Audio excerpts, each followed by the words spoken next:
I want to have a little bit of a discussion about the ungrateful masses in terms of movies, video games, and such. This is not to say that some criticism or some talks about it is valid. Like, example, if they change like a main character in a series that had been there for a long time, then I can understand discussion is at bay because having the faithfulness to the series is kind of important for people who are a huge fan of it. So there is some valid criticism there, and then you have the objective part of, for example, a video game or the way a movie is written in terms of a director who is competent or something like that. For example, um, in Sonic 2006, although I sort of like that game, but on an objective level, I can see why people complain about bugs and such in terms of the way that the game works. And I definitely don't think this is better than Sonic Adventure 1 and 2, which I consider so far to be the best 3D Sonic games.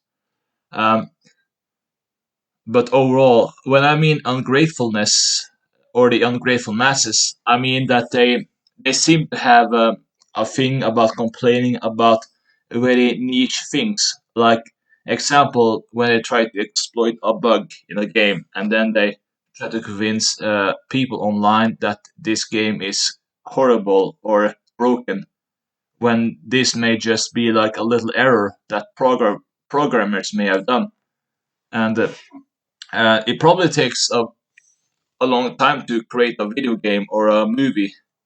But I'm not trying to dismiss that criticism should be silenced. But there does seem some exploitation of just hating on everything that the entertainment industry makes in a sense. So, for example, though, I can mention some valid arguments for why criticism can be argued. For example, uh, the Devil May Cry game, the reboot. I don't remember what year it was, but it was 2013 maybe it came out, and I liked that game because the character looked realistic and he had more of a hairstyle and style to it that made him look more like a human.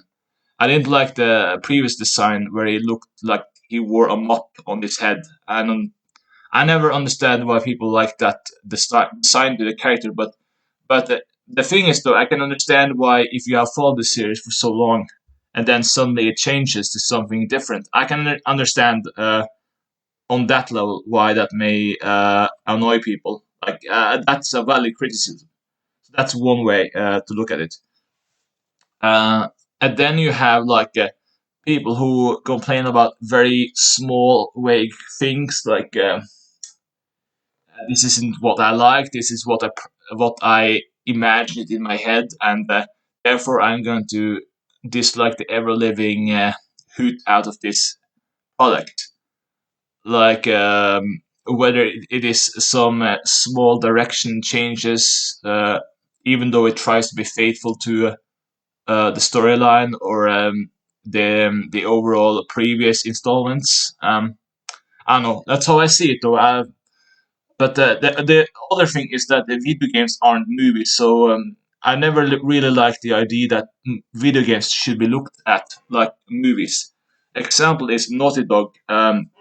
After PlayStation 2, they kind of I would argue they popularized the whole interactive movies in gaming.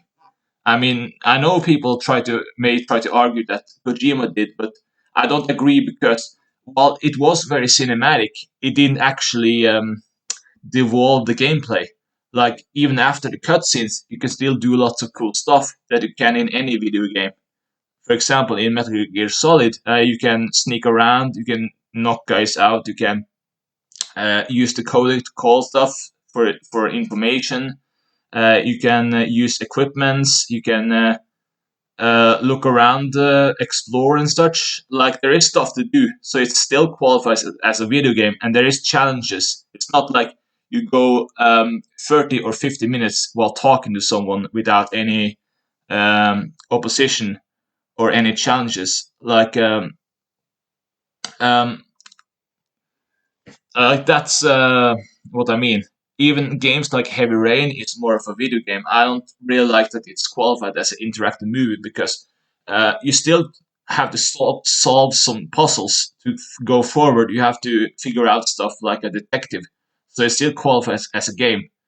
But if you look at Uncharted or Last of Us, like it very qualifies as a game because you are basically just walking forward, listening to a conversation, and for 50 minutes about.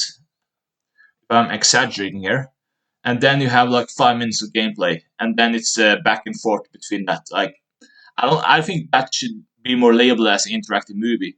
So, but now you see what I'm doing here. I'm complaining about something, and I may be seen as the ungrateful masses now, you know. But the difference is, I think criticism is valid if you have some objective criticism that makes sense. For example, I'm not saying you should ban those games, but they should be in a genre of interactive movies and not video games because they're different. A video game is supposed to have challenges to the gameplay and supposed to have you do stuff in a game. Like there is a reason why board games have you do stuff like Ludo or chess. You There's supposed to be obstacles in the way, and you're supposed to find a way to beat it.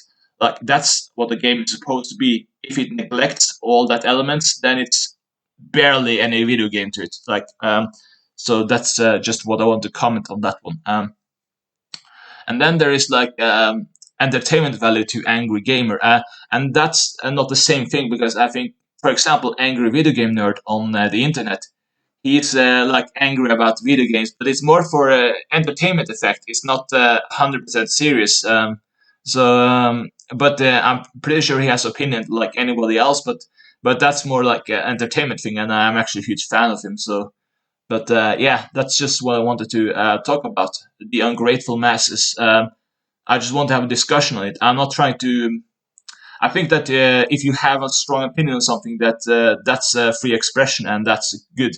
But I just want to have a discussion on what you think about the whole thing about the people who get mad about stuff and whether you think that it's valid or not. Let me know what you think. Thank you for listening and bye.